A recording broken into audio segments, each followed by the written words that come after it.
Hi அஸ்ஸலாமு அலைக்கம். Welcome to Jasmine Rose. இன்றைக்கி நம்ம சேனலில் பொட்டேட்டோ ஃப்ரை பார்க்க போகிறோம். அதுக்கு முன்னாடி இது வரைக்கும் நம்ம சேனலில் சப்ஸ்கிரைப் பண்ணாதவங்க மறக்காமல் சப்ஸ்கிரைப் பண்ணிக்கோங்க. பக்கத்தில் இருக்க பெல் ஐக்கானை கிளிக் பண்ணிக்கோங்க. அப்போ தான் நான் போகிற வீடியோஸ் கிடைக்கும். இன்றைக்கி நம்ம பொட்டேட்டோ ஃப்ரை தான் பார்க்க போகிறோம். அதுக்கு ஒரு சட்டியில் கொஞ்சம் எண்ணெய் விட்டுக்கோங்க.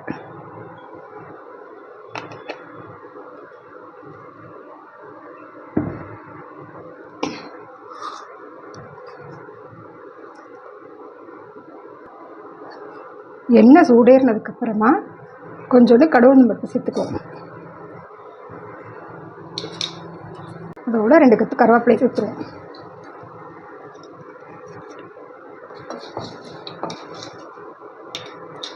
கடுகு நல்லா வெடித்ததுக்கப்புறமா மீடியம் சைஸ் 3 உருளைக்கிழங்க இந்த மாதிரி நீல வாக்கில் கட் பண்ணி வச்சுருக்கேன், ஃபிங்கர் டைப்பில். இதை அதோட சேர்த்துக்குவோம். ஒரே மாதிரி செய்யாமல் இது மாதிரி வித்தியாசமாக செஞ்சு கொடுத்தா குழந்தைங்களும் ரொம்ப விரும்பி சாப்பிடுவாங்க. ரொம்ப சிம்பிளும் கூட, அதிக ப்ராசஸ்லாம் எடுக்காது. கொஞ்சம் நீளமாக நறுக்கிட்டோம்னா நம்மளுக்கு வேலை முடிஞ்சிச்சு.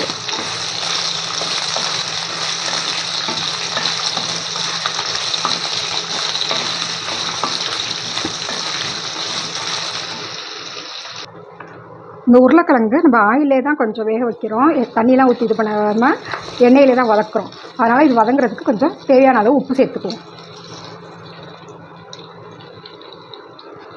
பத்தலைன்னா அப்புறம் சேர்த்துக்கோங்க. இது அப்படியே கொஞ்சம் நேரம் நல்லா வதங்கட்டும். அதுக்கப்புறம் நம்ம மசாலா சேர்த்துட்டோம்னா அவ்வளோதான் முடிஞ்சிச்சு. உருளைக்கிழங்கு நல்லா வெந்துருச்சு. இப்போ இதில் மசாலாவை நம்ம சேர்த்துக்குவோம். 1/4 ஸ்பூன் மஞ்சள்தூள் சேர்த்துக்கோங்க.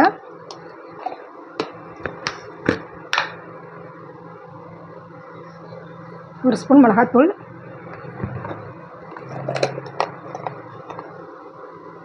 ஒரு 1/2 ஸ்பூன் ஜீரகத்தூள்